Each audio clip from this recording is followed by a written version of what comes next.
my mayor in my little town of Corbeil, when I live, he's a diabetic, and quite frankly, he can't afford the $500. So the government has saved $500, but he hasn't been testing himself now. So I went and visited an endocrinologist, and he told me that 70% of his patients are becoming sick because they don't test anymore because they can't afford the $500. So that's the way we take this conversation. We take it from the consequences. If people don't want to talk about debt and deficit, the numbers are too big and it's too confusing. Let's talk about what it means to you when they close hospitals, when they close schools, when they fire nurses and fire teachers like they have in all of our towns. Thank you. Well, thank you very much for that question. I think it's a good one.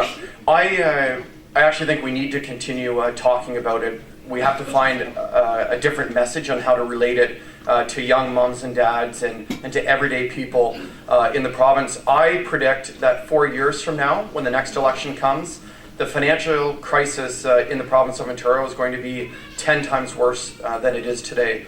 The Liberals have no plan to get back to balance. They have no plans to create opportunity for families in the province and for entrepreneurs. They have no plan to repatriate companies back to Ontario who have left to northern U.S. states. I think as Conservatives, we have to own that message.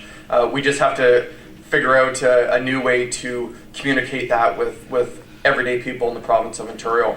One of our downfalls, knocking, and I heard this knocking on literally thousands of doors over the last number of years, I think people view the provincial party as the party of big business.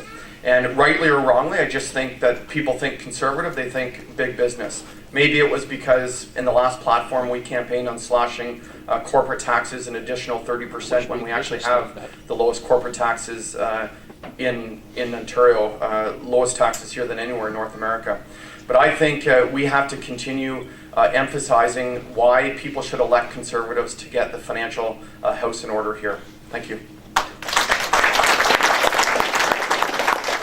Well, first of all, I did disagree a little bit with the premise of your question. Certainly, I don't think the Prime Minister is okay with debt. You know, we were proud in 2006 to 2008 to pay down $38 billion in federal debt, and if it wasn't for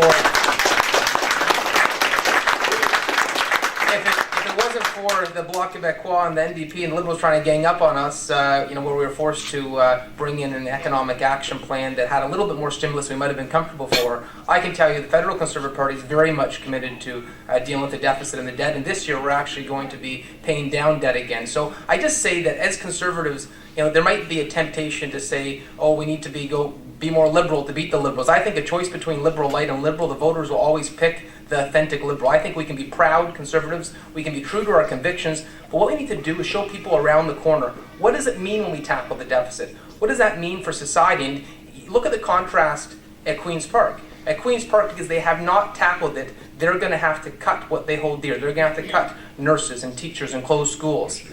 Yet in Ottawa, because we've been mindful of the debt and the deficit, we're going to be able to invest in what we hold dear, in veterans and health research and in environment.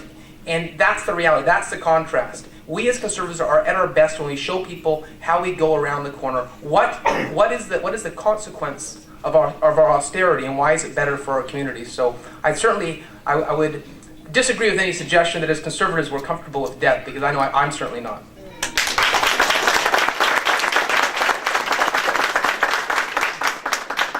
I think the issues relating to our economy are going to be the most central issues that we're facing now, and sadly I agree with Monty, as bad as they are now, I think they're going to be worse in 2018, and we're going to have to take control of that. I do take some pride in what the federal government had done with respect to debt and deficit reduction. Very proud of that.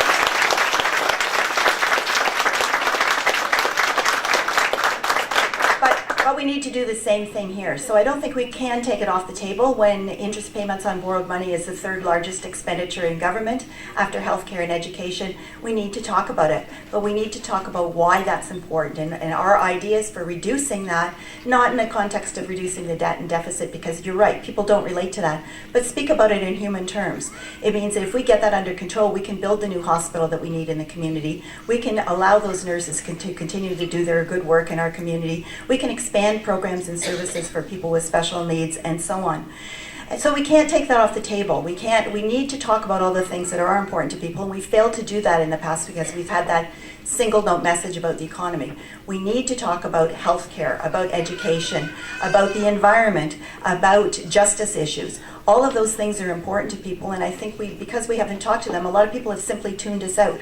So we need to start talking about that, but we also need to do that in a more effective way.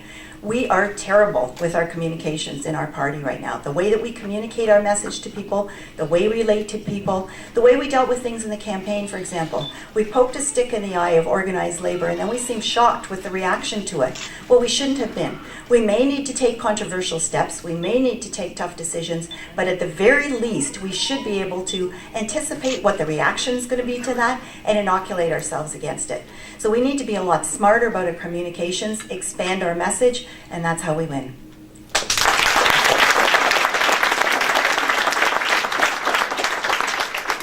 Well, that's all the time we have for questions and answers, so I hope you'll all join me in a round of applause for our fine leaders.